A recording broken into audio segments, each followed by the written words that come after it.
Sergeant Jake Carter had seen war zones, but nothing prepared him for what he found outside the barracks that rainy morning.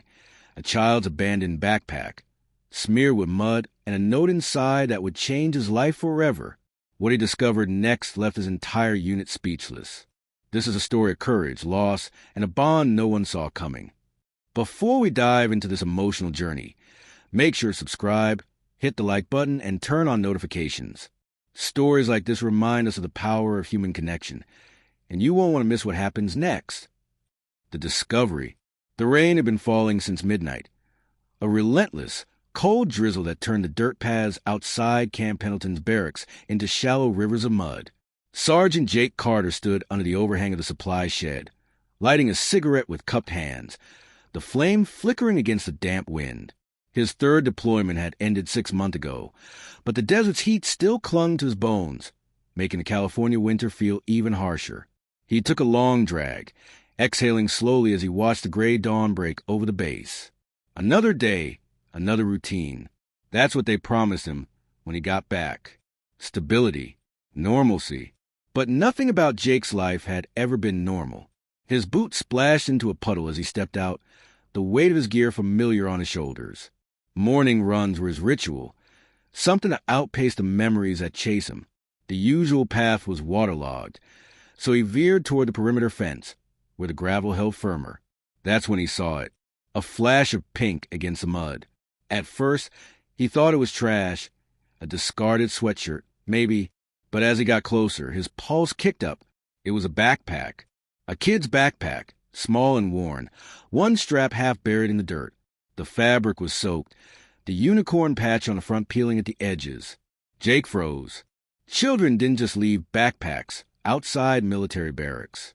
He crouched, fingers brushing the zipper. It wasn't rigged, no traps, no wires. Just a cheap school bag, the kind his niece carried. His throat tightened as he pulled it open. Inside was a mess of damp papers, a stuffed rabbit with one ear torn, and a plastic lunchbox with a broken latch. The rabbit's fur was matted, like it had been clutched too many times. Jake set it aside, digging deeper. Beneath a crumpled drawing of a stick figure family, Mom, Dad, me, was a folded sheet of notebook paper. The moment he opened it, the world narrowed to the shaky, child's handwriting. If anyone find this, please help me. My dad said he's coming back, but he lied. I'm scared. No name, no address, just those words, smudged in places from rain or tears. Jake couldn't tell. A cold rage settled in his chest. He'd seen enough in war zones to know what fear looked like. And this was the kind of fear that didn't belong in a child's voice. Footsteps crunched behind him. Carter. Jake turned, still gripping the note. Major Harris stood a few feet away, his expression sharp under the brim of his cap. What the hell are you doing? Harris's gaze dropped the backpack. And what is that? Jake stood, the note crumpling in his fist. Sir, we got a problem. Harris's frown deepened as Jake handed him the paper. The major's face went still as he read it. For a long moment, the only sound was the rain hitting the gravel. Then Harris exhaled hard. Where did you find this? Right here. No tracks, no signs of who left it. Harris rubbed his jaw. Could be a prank. Some kid playing soldier. Jake's voice dropped. You really believe that? Harris didn't answer. The wind picked up, rustling the wet pages inside the backpack. The stuffed rabbit lay between them, one black eye staring up like an accusation. Somewhere beyond the fence, a car engine growled to life, too close for comfort. Jake's head snapped toward the sound. Sir, he said slowly, someone wanted us to find this. And if that was true, then somewhere out there, a little girl was waiting, and time was running out. The investigation begins. The rain had turned into a fine mist by the time Jake and Major Harris stepped into the base's security office. The room smelled of stale coffee and electronics, the hum of servers filling the silence between them. Corporal Diaz, the night shift surveillance operator, blinked up at them from behind 3 flickering monitors, his face pale under the fluorescent lights. You need footage from the east perimeter fence? Diaz rubbed his eyes. From when? Last night, Jake said, leaning over his shoulder. Anything between 2200 and 0600. Diaz's fingers flew across the keyboard, pulling up black and white footage of the fence line. The timestamp read 23:47 when a shadow flickered at the edge of the screen. There. Jake jabbed a finger at the monitor. Go back. Slow it down. The footage rewound, then played again in slow motion. A figure, too small to be an adult, darted toward the fence, dropped something near the gravel, then vanished into the darkness. The whole thing took less than 5 seconds. Freeze it, Harris ordered. Diaz paused the video. The image was grainy, but the shape was unmistakable. A child. Small, maybe 7 or 8 years old. Hood pulled up, face hidden. Jake's stomach turned. She was alone. Harris crossed his arms. Or someone made her do it. The words hung in the air like a threat. Jake had seen enough in Fallujah to know what desperation looked like, what coercion looked like.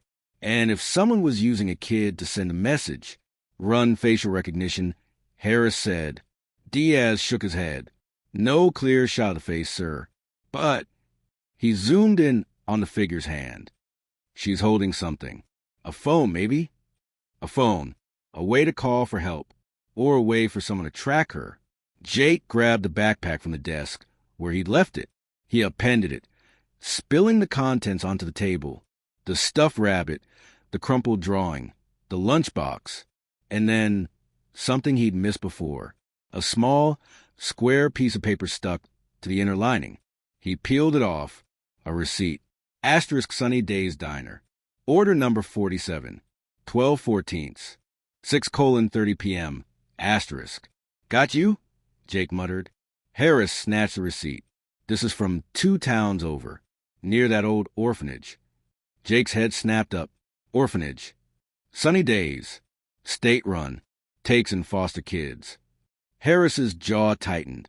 If this kid's from there, someone's going to notice she's gone. Or, Jake said slowly, someone made sure no one would. The room went still. Diaz cleared his throat. I can pull traffic cams along the route to the diner. See if we get a hit on any vehicles. Do it, Harris said. Then to Jake, you're coming with me. The drive to Sunny Days Diner took 40 minutes, the highway slick with rain. Jake stared out the passenger window, his mind racing. Who was this kid? Why leave the backpack at a military base? And why was there no follow-up, no call, no ransom note, nothing? The diner was a relic from the 50s, its neon sign flickering against the gray sky. Inside, the air smelled of grease and syrup. A waitress with tired eyes looked up as they entered. Help you, officers? Harris flashed his badge. We need to know about this. He slid the receipt across the counter. The waitress squinted at it. Order number 47. That was a cheeseburger kid. Jake's pulse spiked. Cheeseburger kid? Little girl. Came in every Thursday with her old man. Always ordered the same thing. Extra pickles. The waitress shrugged. Haven't seen her in a couple weeks, though. What did the man look like? Jake asked. Big guy. Military haircut. Had a temper. She lowered her voice. One time, he yanked her arm so hard she dropped her food. Made her clean it up while he watched. Jake's hands curled into fists. Harris pulled out his phone, showing her a cropped image from the security footage. The child's hooded figure. This her? The waitress's face softened. Yeah, that's Lily. Lily, Jake repeated. A name. Finally. You find her. You tell her Darlene says hi, the waitress said, turning away, and that she still owes me a drawing for the fridge. Back in the car, Harris called the orphanage while Jake stared at the stuffed rabbit. Lily, a kid who liked cheeseburgers and drawing pictures. A kid who was scared enough to leave a backpack at a Marine base. Sunny Days Orphanage confirmed it. Harris said, hanging up, Lily Martinez.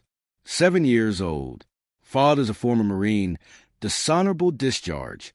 She was in the system for a while. Then he got custody 6 months ago. Jake's blood ran cold. Why'd he get kicked out of Corps? Harris met his eyes. Violence against subordinates. The pieces clicked together. A violent ex-Marine. A missing kid. A plea for help left where only soldiers would find it. She knew we'd look for her, Jake said. Harris nodded grimly. Then let's not keep her waiting. As they pulled onto the highway, Jake's phone buzzed. A text from Diaz. Traffic cam caught a black SUV near the diner last night. Plate partial match to a vehicle registered to. The next word made Jake's stomach drop. Martinez. The rabbit's torn ear stared up at him. Somewhere out there, Lily was running out of time, and Jake was done following orders. The orphanage secret. The gates of Sunny Days Orphanage loomed ahead, rusted iron curling into the shape of weeping willows. An ironic choice, Jake thought, for a place meant to shelter children. The rain had stopped, but the air still hung thick with moisture, the kind that seeped into bones and stayed there. He killed the engine, the sudden silence pressing in like a hell breath.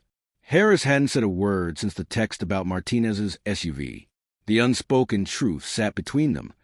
A dishonorably discharged Marine with a history of violence now had his daughter back, and that daughter was terrified enough to run. A woman in a faded cardigan met them at the door. Director Keene, she introduced herself, her grip firm despite the tremor in her voice. You're here about Lily. Not a question, a resignation. The orphanage smelled of antiseptic and overcooked pasta. Somewhere down the hall, a child laughed, the sound jarring against the tension coiling in Jake's chest. Director Keene led him into an office plastered with finger paintings and missing pet posters. Lily Martinez, Harris began, but Keene was already pulling a file from her desk. She was with us for 2 years. The director's fingers lingered on the photo paper-clipped to the front. A gap-toothed girl with braids and a smile that didn't reach her eyes. Her father, Rafael Martinez, lost custody after an incident with her mother. Then he got clean, completed parenting classes, and the court returned her to him 6 months ago. Jake picked up the stuffed rabbit from the backpack, its one torn ear limp between his fingers. Did she have this with her when she left? Keene's breath hitched. Mr. Whiskers. She slept with him every night. She reached out, then drew back. Where did you find it? Outside our base, Jake said, with a note saying she was scared. The director's face crumpled. I knew it. I knew something was wrong when she stopped sending letters. Harris leaned forward. Letters? She wrote to us every week. Scribbled little notes about her day, drawings of her cat. Keene yanked open a drawer, pulling out a stack of construction paper. Until 3 weeks ago. Then nothing. Jake flipped through the drawings. Stick figure Lily holding hand with a tall man, me and Dad at the park. A lopsided house, my new room, then a shift. The colors darkened. A figure with scribbled out eyes. Dad's friend is scary. The last one was a crude self-portrait. Lily under a bed. Tears inked in blue. No words. Just a date. The day before the letters stopped. We called for welfare checks, Keene whispered. But Martinez always answered the door with Lily right beside him, saying everything was fine, and she never spoke. Jake's knuckles whitened around the drawing. You let her go back. We had no choice. Keene's voice broke. The system failed her, just like it fails so many. A crash from the hallway cut her off. Jake was on his feet first, hand instinctively reaching for a sidearm he wasn't wearing. A small boy stood frozen in the doorway, a spilled tray of crayons at his feet. Tommy, Keene sighed, but the boy didn't move. His wide eyes locked onto Mr. Whiskers. That's Lily's, he whispered. Harris crouched to his level. You know Lily? Tommy nodded, lower lip trembling. She said her dad's friend was going to take her on a trip, but she didn't want to go. Ice slithered down Jake's spine. What friend? The scary one with the snake. Tommy touched his own forearm, tracing a winding shape, like on TV, but real. Harris and Jake exchanged a glance. A tattoo. Did Lily say where they were going? Jake pressed. Tommy shook his head. Then softer, she said she'd hide where the good soldiers play. The barracks. The backpack. It hadn't just been a plea, it had been a map. Keene gasped. The old base. What old base? Jake demanded. Martinez's grandfather served at Fort Ridge. It's abandoned now, but it's where Raphael used to take Lily for father-daughter weekends. Her face drained of color. Oh, God, he's not just hiding her. He's training her. Harris was already on the phone, barking order for backup. Jake grabbed the file. Photos scattering. And there, paperclip behind Lily's intake form, was Martinez's discharge record. Reason for separation, violent conduct, suspected extremist ties. And beneath that, a single handwritten note. Subject has expressed admiration for militia groups. Caution advised. Jake's vision tunneled. This wasn't just a custody dispute. Martinez was preparing his daughter for war, and the clock was ticking. The abandoned fort, the road to Fort Ridge, had been swallowed by time. Weeds split the cracked asphalt, and skeletal trees clawed at the sky as Jake's truck jolted over debris. No sirens, no backup, just him and Harris, racing against a fading light. This place was decommissioned in the 90s, Harris said, squinting at the map on his phone. Most of it's condemned. Perfect spot for a man who doesn't want to be found. Jake's grip tightened on the wheel. The file photo of Martinez burned in his mind. Cold eyes, square jaw, the rigid posture of a man who still believed he was a soldier.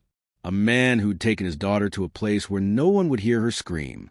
The gates were chained but pried open, fresh scratches glinting on the rust. Jake killed the engine, the silence pressing in like a hell breath. Somewhere beyond the fence, a crow shrieked. "We wait for SWAT," Harris said, but Jake was already out of the truck, the stuffed rabbit tucked in his vest pocket. She's been waiting long enough. They moved low and fast, past crumbling barracks tagged with gang signs. The air smelled of wet concrete and something sharper. Gasoline? A generator hummed in the distance. There, Harris pointed to a reinforced Quonset hut, its corrugated metal gleaming under makeshift floodlights. Power's on. Jake's pulse hammered. No way Martinez was alone. Not with that militia note in his file. He palmed his sidearm just as a child's laughter echoed, high force wrong. Lily. They flanked the hut's entrance. Through a cracked window, Jake saw her. Small, pale, braids frayed. She stood at attention in a miniature ACU uniform, reciting something to a hulking shadow. Martinez. "And the enemy sleeps in our beds," she chanted, voice robotic. "But we are the wolves." Louder. Martinez barked. Lily flinched. "We are the wolves." A third figure stepped into view, a gaunt man with a serpent tattoo coiling up his arm. Tommy's scary one.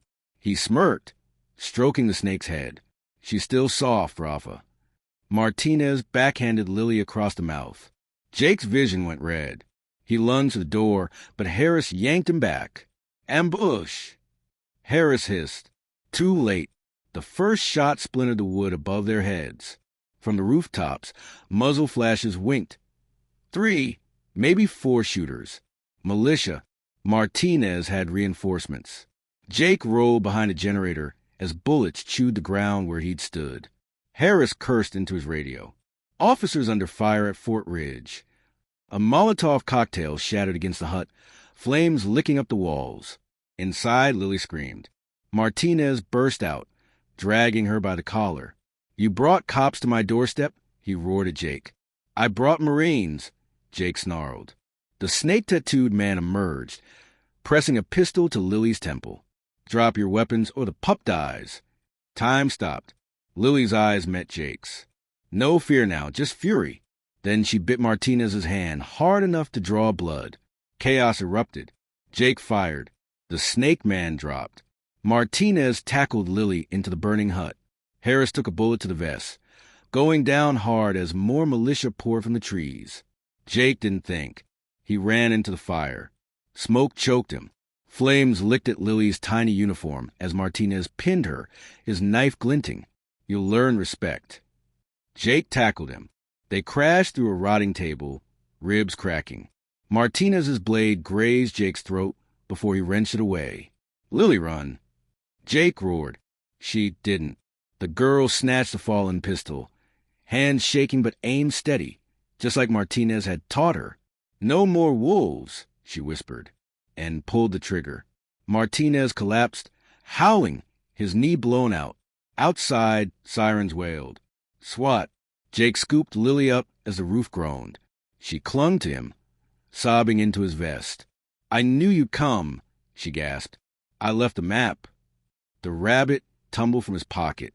Lily grabbed it, clutching Mr. Whiskers like a lifeline as Jake carried her into the clean, cold night, where Harris, bleeding but alive, grinned through the smoke. "Damn, Carter," he coughed. "You really don't follow orders." Lily's tiny hand curled around Jake's dog tags. "Good," she said. And for the first time in years, Jake smiled. The aftermath. The ambulance lights painted the ruins of Fort Ridge in pulsing red and blue. Paramedics swarmed around Harris, who was propped against a squad car barking orders through gritted teeth despite the bullet lodged in his Kevlar. SWAT teams dragged Martinez's militia members into custody, their faces twisted with rage. But Jake only had eyes for Lily. She sat wrapped in a shock blanket on the ambulance bumper, her small frame swallowed by the oversized fabric. A medic knelt in front of her, speaking softly as he checked her injuries. The split lip from Martinez's backhand, the bruises around her wrist where he dragged her. Her fingers clutched Mr. Whiskers so tightly the stuffing threatened to burst from his torn ear. Jake approached slowly, not wanting to startle her. But Lily's head snapped up the moment his shadow fell across her. Her eyes, too old for a 7-year-old, locked onto his. "You came back," she whispered. Something sharp twisted in Jake's chest. He crouched to her level, ignoring the protest of his bruised ribs. "I told you I would."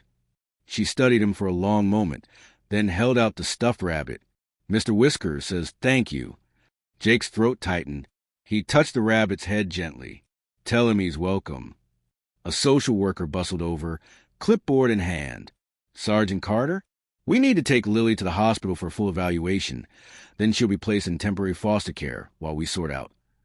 Her gaze flicked to where Martinez was being loaded into a police van, his leg bandaged, his screams about government lies fading into the night. Jake stood abruptly. "No." The social worker blinked. "I'm sorry. She's not going into the system." The words left his mouth before he could think them through, but they felt right. Not again. Lily's fingers curled into the blanket. The social worker sighed. "With all due respect, Sergeant, you're not family. You're not even. He's mine." The words were so soft Jake almost missed them, but Lily had spoken them with absolute certainty.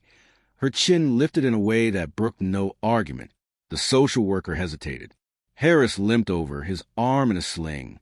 "For what it's worth," he grunted. "The kid's got a point. Carter here did just single-handedly storm a militia stronghold for her." He shot Jake a look. "And let's be real.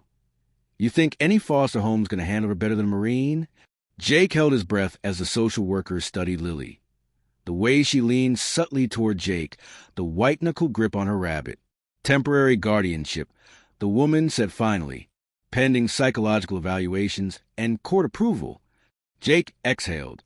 Done. But as the social worker walked away, Lily tugged his sleeve. "Jake!" "Yeah, kid." She swallowed hard. "He's not really gone, is he?" Jake followed her gaze to the police van carrying Martinez away. The man was wounded, cuffed, facing a mountain of charges. But Lily knew better than anyone how monsters could come back. So Jake didn't lie. "No," he said quietly. "But neither am I." Lily nodded, then did something that shattered the last of Jake's defenses.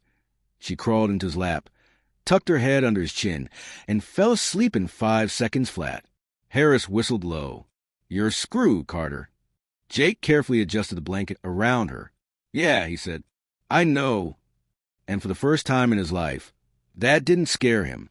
The first night, the safe house apartment smelled like lemon cleaner and stale air. Government issued. Temporary. Jake set Lily's single duffel bag, courtesy of a hasty stop at the orphanage, on the couch and flicked on a lamp. The light buzzed, too bright against the sterile white walls.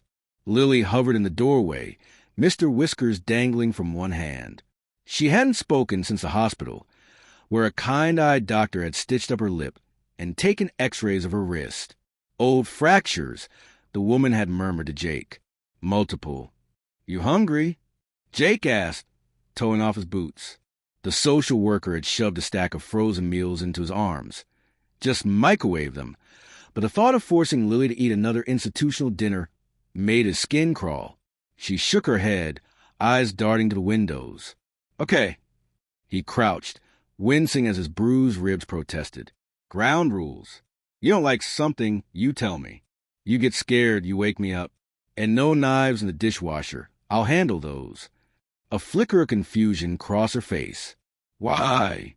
Because I'm terrible at unloading them without cutting myself.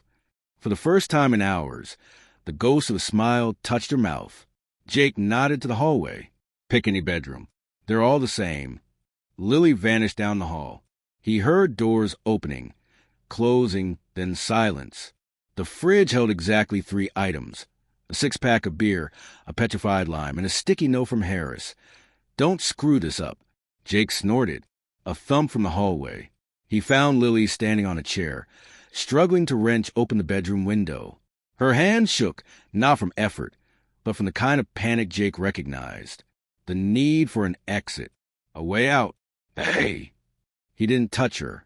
Windows painted shut. But the fire escapes through the kitchen. She froze. You're not mad. Why would I be? Dad said. She bit off the word, flinching. Jake exhaled slowly. I'm not him, Lily. And you're not a prisoner here. He tapped the window frame. But if you run, I need you to do 2 things. She eyed him warily. What? Take a jacket. And leave a note so I don't lose my mind worrying. Her lower lip trembled. She climbed down, clutching the rabbit to her chest. I don't want to run. Good. He ruffled her hair, too quick to trap her, easy to dodge. Because I make terrible pancakes, and I need someone to laugh at them. Midnight. Jake sat on the couch, cleaning his service pistol with the TV muted. The local news cycled footage of Martinez's arrest. Former Marine with alleged ties to domestic extremist groups. A whimper from the hallway. Lily stood silhouetted in the dim light, her breaths coming too fast. I forgot where I was, she whispered. Jake set the gun aside. Apartment 4B. Ugly green couch. Smells like fake lemon. She crept forward, hesitated, then crawled onto the couch beside him. The news switched to weather. He used to make me sleep in the closet, she said suddenly. Said it would make me tough. Jake's fingers tightened around the cleaning rag. You're plenty tough. Lily picked at the rabbit's torn ear. Will they really let me stay with you? They'll try to stop me. He smirked. It won't work. She nodded, then leaned against his arm. Within minutes, her breathing evened out. Jake waited until he was sure she was asleep before reaching for his phone. One new message from an unknown number. You took what's mine, Carter. But prison walls don't hold wolves forever. He deleted it, pulled the blanket over Lily, and kept watch until dawn. The custody hearing. The courthouse elevator smelled like cheap perfume and anxiety. Lily fidgeted in the stiff collared dress the social worker had bought her, her scuffed sneakers. The only thing she refused to change, tapping against the tile floor. Stop fussing, the social worker chided, smoothing Lily's braids. Judge Whitaker likes children to look presentable. Jake caught Lily's eye in the elevator mirror and mimed gagging. She smothered a giggle behind Mr. Whiskers. The doors opened to chaos. Reporters clustered around the courtroom doors, cameras flashing. Sergeant Carter, one shouted. Is it true you're adopting the girl you rescued from militia? Jake shielded Lily, pushing through the crowd. Inside, the gallery was packed. Harris sat stiffly in the front row, his arms still in a sling. 2 men in prison guard uniforms flanked Martinez, who was shackled but smirking. Lily's breath hitched. Jake squeezed her hand. Eyes on me, kid. He's just a bad guy in a jumpsuit now. The bailiff called order as Judge Whitaker, a woman with steel gray hair and a voice like a shotgun, took the bench. This is not a trial, she said. This is a determination of temporary guardianship for Lily Martinez, minor child. Her gaze landed on Jake. Sergeant Carter, the court is aware of your unconventional rescue of this child, but heroics don't qualify you as a parent. Jake stood. With respect, Your Honor, I am qualified.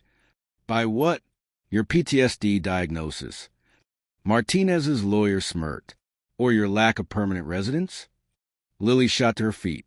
He makes sure I don't have nightmares. The courtroom stilled. Judge Whitaker's eyebrows rose. Miss Martinez, you may speak, but you must be recognized first. Lily swallowed hard.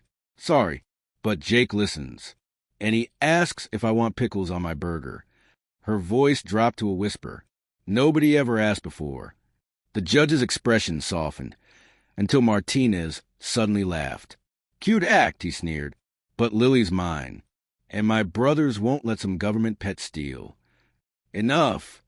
Judge Whitaker slammed her gavel. Mr. Martinez, you are this close to losing visitation rights. A crash echoed from the hallway, then gunfire. The lights flickered as screams erupted.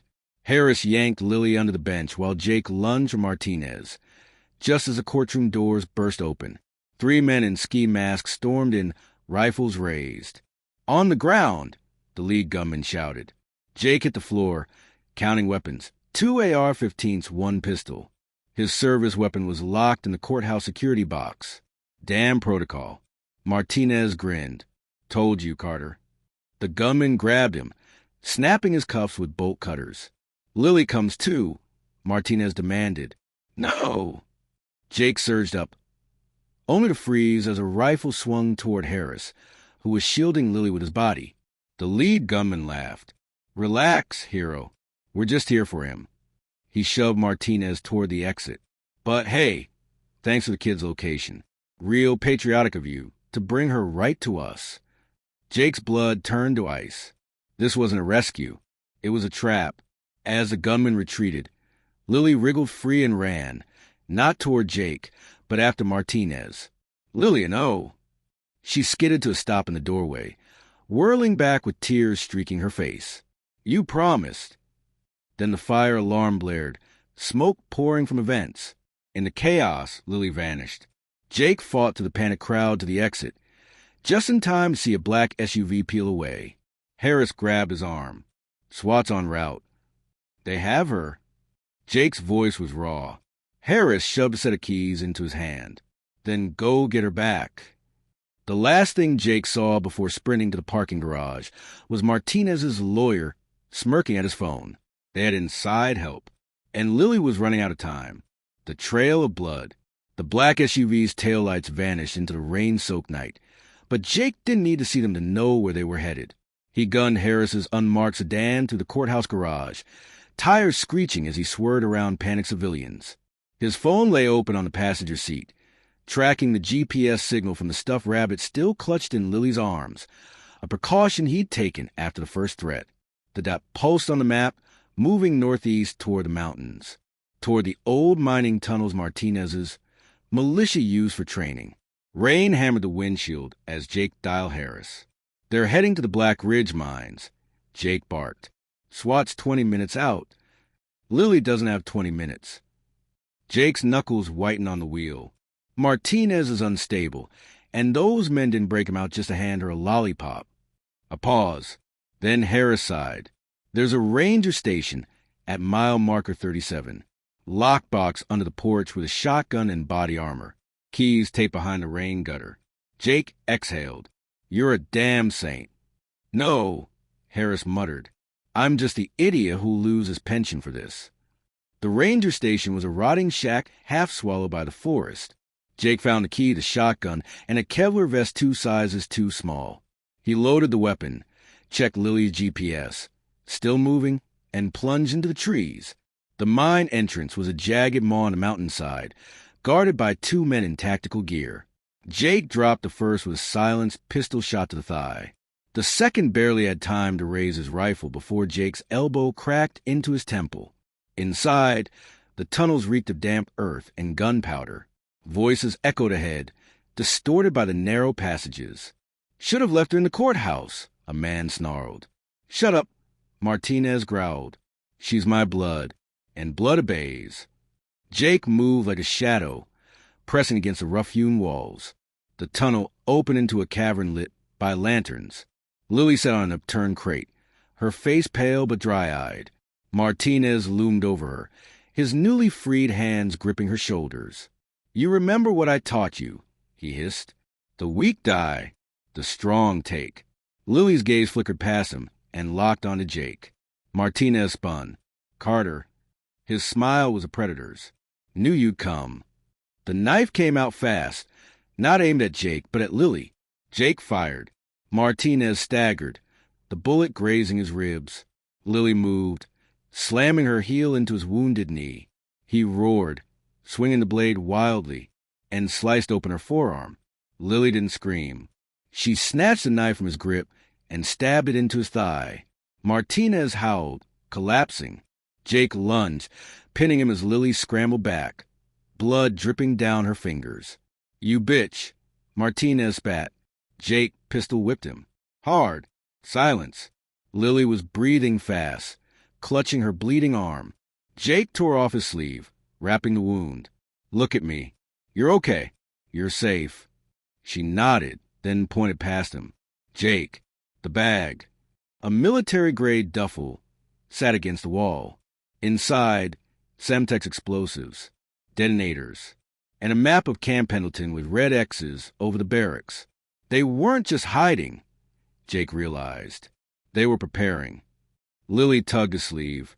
In her palm lay a USB drive stamped with a serpent emblem, the same as a tattooed man's. "He dropped it," she whispered. "It's got names." Sirens wailed in the distance. "SWAT." Jake scooped Lily up. "Time to go."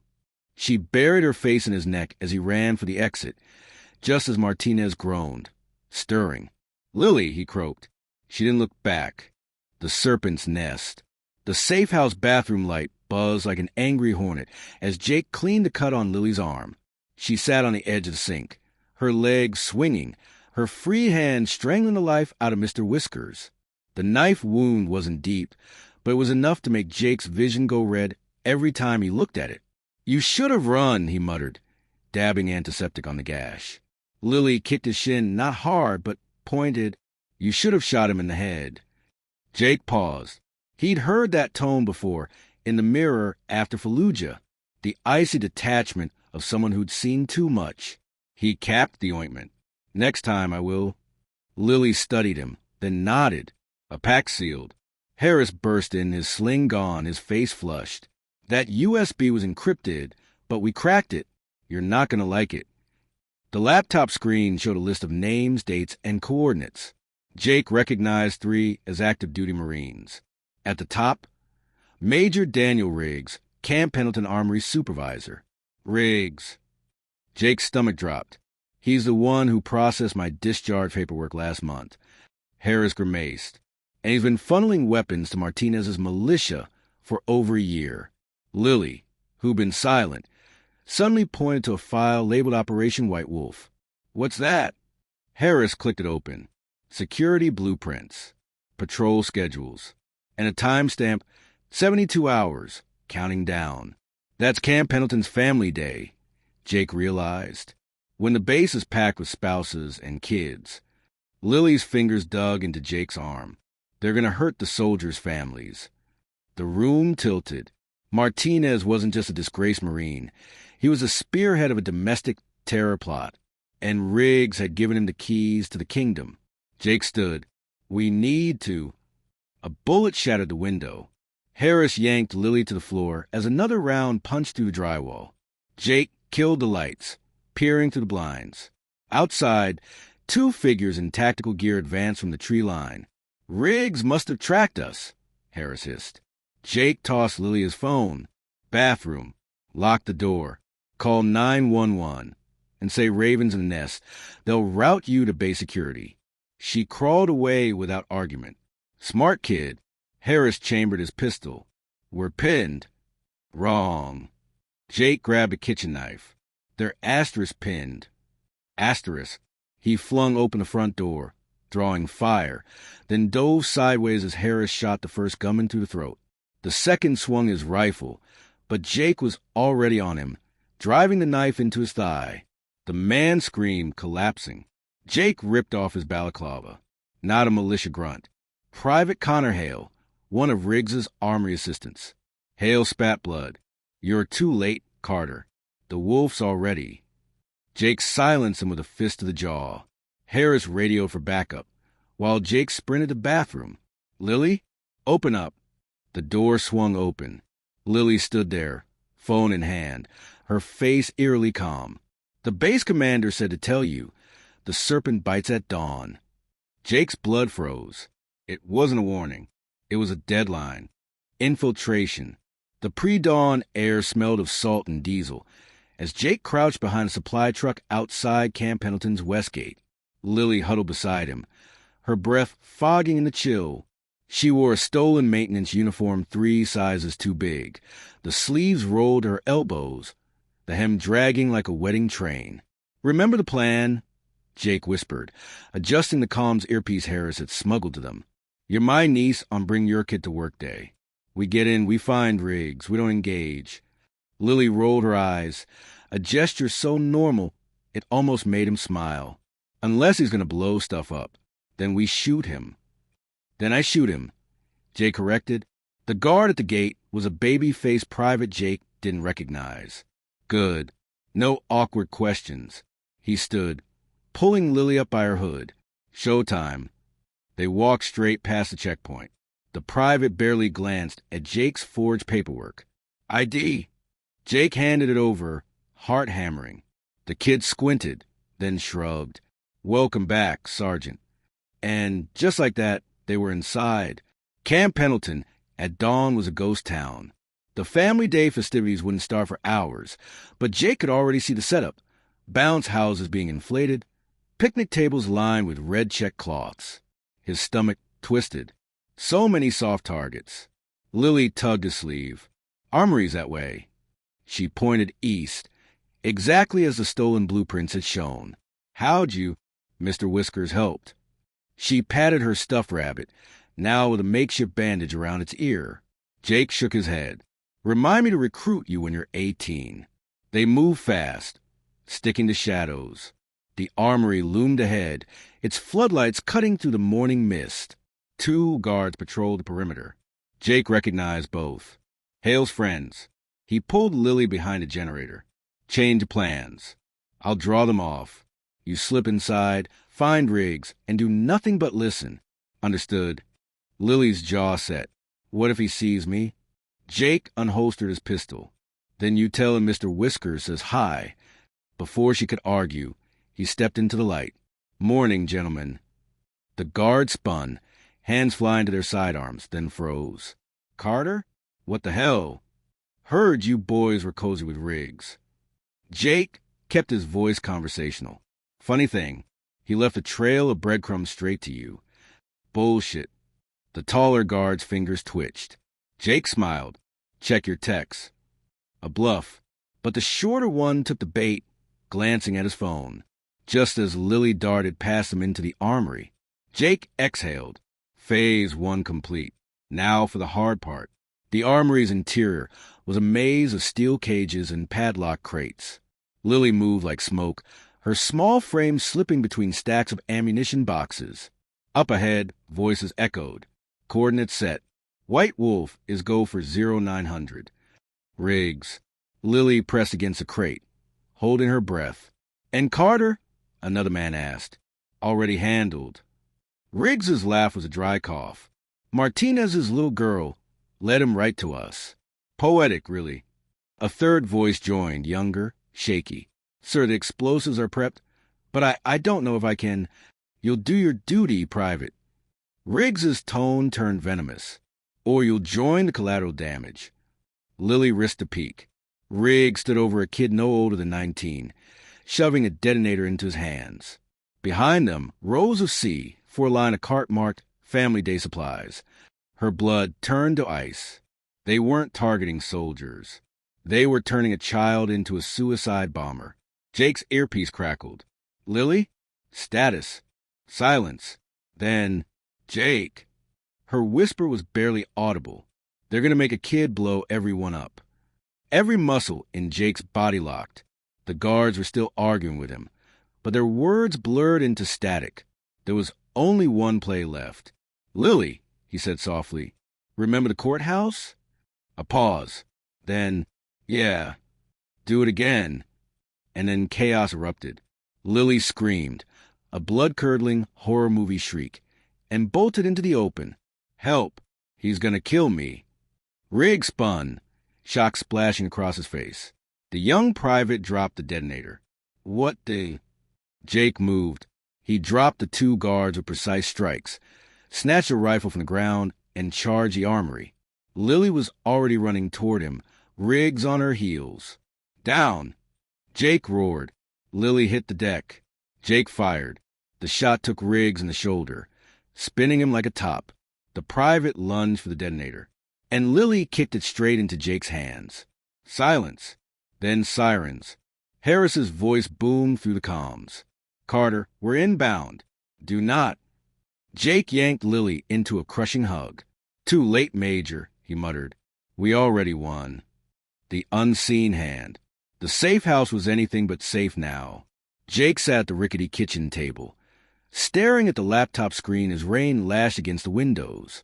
The USB drive lay beside it, its serpent emblem gleaming under the dim bulb. Lily was curled on the couch, finally asleep, her bandaged arm cradling Mr. Whiskers. The stuffed rabbit had seen more combat today than most privates.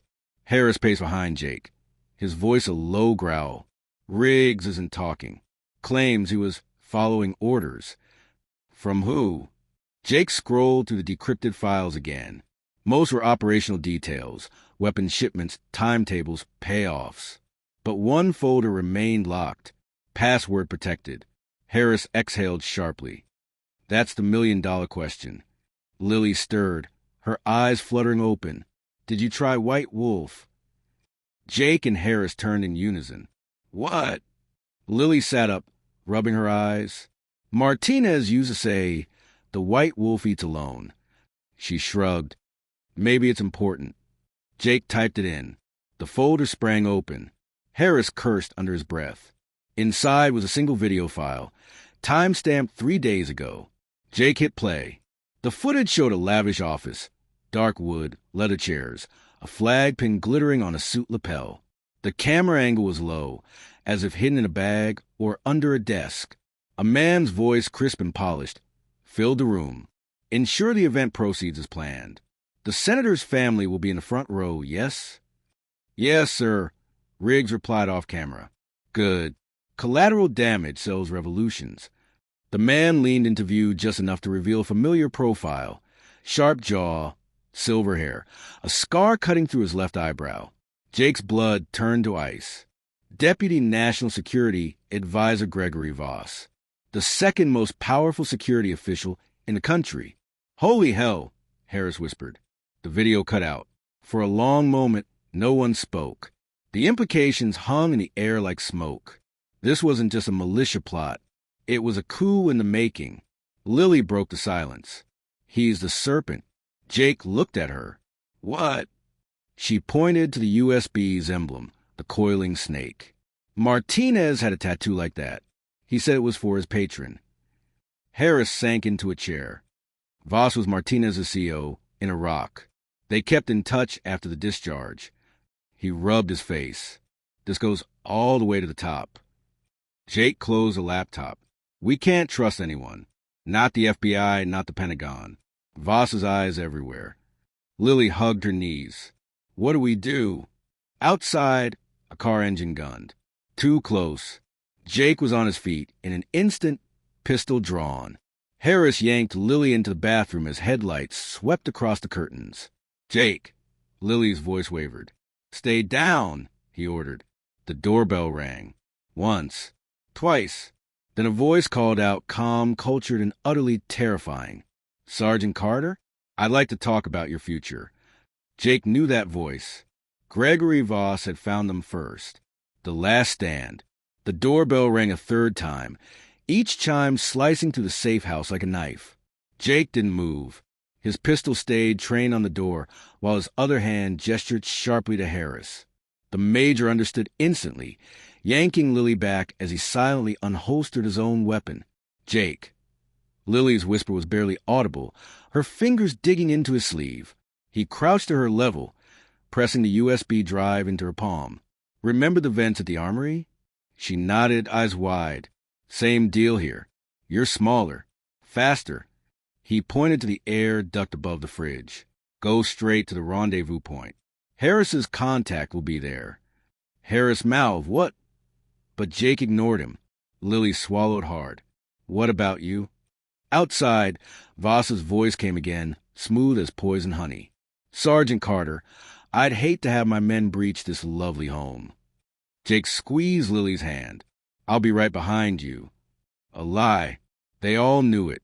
Harris boosted Lily toward the vent just as the front door exploded inward. Smoke grenades rolled across the floor, filling the room with acrid fog. Jake fired blind, heard a grunt of pain in response. Harris tackled him behind the couch as bullets shredded the drywall above them. "You're insane," Harris hissed, "sending a kid out alone." "She's not a kid," Jake coughed. "She's Lily." A shadow moved through the smoke, tall, silver-haired, flanked by 2 tactical operatives. "Voss." "Really, Sergeant?" Voss sked, hiding behind furniture. "I expected more from a man who took down Martinez."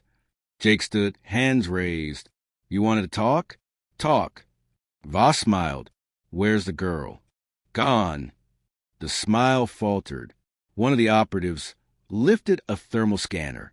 "Sir," heat signature moving through the east wall. Voss's composure cracked. "Find her. Burn this place down if you have to." Jake lunged. The fight was brutal, desperate. Jake took a knife to the ribs, disarming the first operative. Harris broke the second's nose before taking a bullet to the thigh. Voss backpedaled, shouting into his comms. "All units, converge on."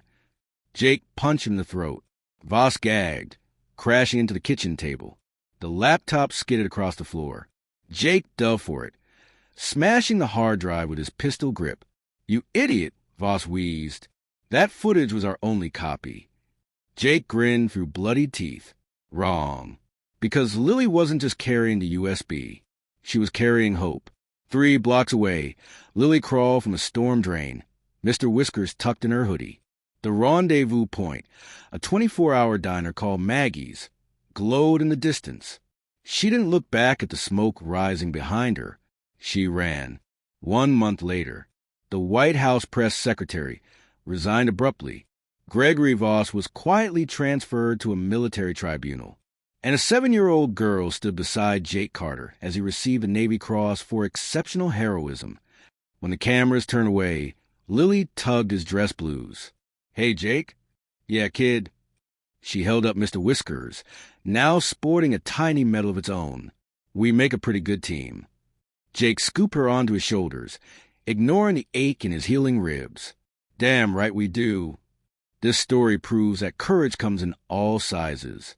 If Lily and Jake's journey moved you, hit that like button, subscribe for more real-life heroes, and share this with someone who needs a reminder that even in the darkest moments, hope finds a way.